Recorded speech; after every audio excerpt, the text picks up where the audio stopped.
ইস, বাজারের ব্যাগ দেখলেই দেখি পটল চলে এসেছে। বর্ষাকাল মানেই পটল। তো পটল তো খেতে কিন্তু ভালো লাগে না। অনেকেরই আছে পটলে অনীহা, আমার তো ভাজাটাই ভালো লাগে। কিন্তু আমি একটা রেসিপি আজ রান্না করেছি, খুবই সুস্বাদু হয়েছে। তো রান্নাটা তোমাদের সাথে চলো শেয়ার করি। প্রথমে কিন্তু আমি এই দেখো আলু আর পটলগুলো ভালো করে কেটে, এরকম টুকরো টুকরো করে কেটে নুন হলুদ মেখে সাথে একটু চিনি দিয়েছি, তাহলে সফট হয় আর কি। আর ভাজাটাও ভালো হয়। আমার শাশুড়ি মাকে দেখতাম এভাবে একটু চিনি নুন হলুদ দিয়ে মেখে রাখতো। তো ভালো করে কিন্তু এবার অনেকক্ষণ মেখে রেখেছিলাম, পটল থেকে জল ছেড়ে গেছে। তারপর আমি তেলে ভালো করে এগুলো ভেজে নেব।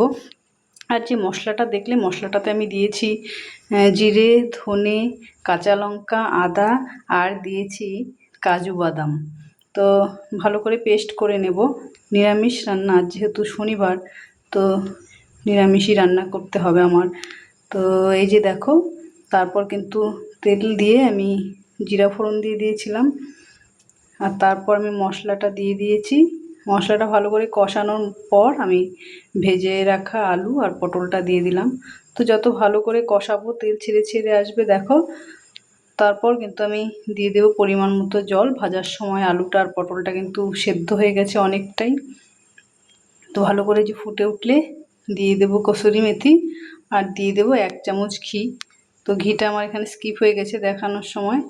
তো যাই হোক, এই ছিল আজকের রান্নাটা। কেমন লাগলো রেসিপিটা? যদি ভালো লাগে তো অবশ্যই এরকম রান্না পেতে চ্যানেলটিকে ফলো করে রাখো।